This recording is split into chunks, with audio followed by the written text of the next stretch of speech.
What's up, guys? Brandon with Strict Vision Athletics. So today we're going to talk about legs. We got a leg workout with an emphasis on squat pattern movements. So what we have here is 6 exercises, all back to back. You're going to be hitting the legs in a way that is going to crush you. So we've got a single set, 2 supersets, then a single set finisher. All together, this is going to probably be about a 90-minute workout. So this is a bit of a long one, but it's leg day, so why not enjoy it? Let's start with squats. Squats with a barbell.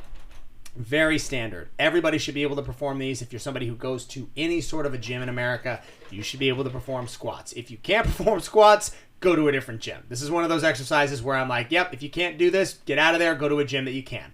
So I'm using primarily, when I do back squats these days, I use the Kabuki Strength Transformer bar. That's just what I have come to appreciate the most about that bar, is its ability to do back squats.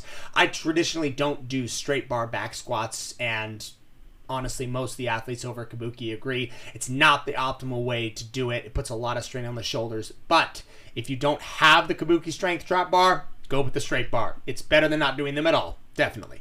Next, we have our first superset: box step-ups and lying hamstring curls.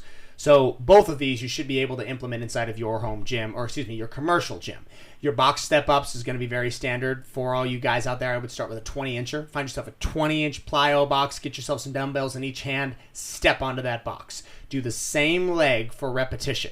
That means you start with your right leg, end with your right leg. Do all 10 reps on the right, then shift over and do all 10 reps on the left. Don't alternate as you go. It's going to be really hard to keep track, especially as the reps and sets progress and you start getting tired. So that's box step-ups.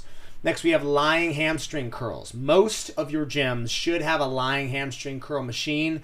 You'll find it in the leg section, wherever that is. It's a classic. It really just is. I love lying hamstring curls. I hit them just about every time I train legs, honestly.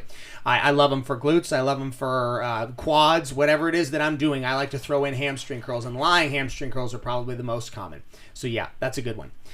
Next, we have here the leg extension using the eccentric flywheel, superset with the glute ham raise. So starting with the leg extension with the flywheel, what I'm using in this is a model called the Leg X. Again, as the name implies, it is a flywheel style of resistance. Flywheel resistance is outstanding. It's unbelievably difficult.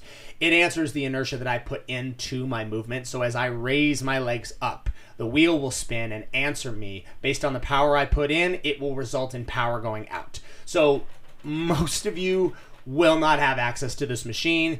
It's just a very rare machine. In fact, I'll even go further and say I don't think I've seen anybody using this machine other than what we do here. Eccentric Flywheel made the Leg X, and they're producing it in Sweden. It's a very good piece of equipment, but it's just very expensive and very rare. So I appreciate if you do have it. Good job to you for having the forethought to get it, because it does crush the quads. If you don't, just use a leg extension machine. You can find that in the same place you would find the lying hamstring curls most likely. The superset is a glute ham raise. Glute ham raise, or if you don't have a glute ham raise, Nordic curls, are very, very good hamstring and butt developers. Posterior chain is a very undertrained area of the body. I found a lot of my athletes, they are lacking that area, which is why a lot of us have low back pain, a lot of problems with posture. That can all be solved through the development of a posterior chain. The glute ham raise is designed to do that. There are ways to do this in stages. I would recommend, if you are not somebody who's versed in the glute ham raise, you start with a Nordic curl, and you start with a Nordic curl from the ground in some way, perhaps you utilizing a band to help you get up and down. You don't want to be in a position where you fold forward and tear your hamstrings in some way. That would be exceptionally terrifying and just a terrible injury to go through. But if you are versed in how to use this machine, give it a try. This is the time to do it. It's a very, very athletic, very powerful movement, and it's very, very well designed. A good glute ham raise is an awesome way to develop the hamstrings, especially after the lying hamstring curls when they're already kind of awake.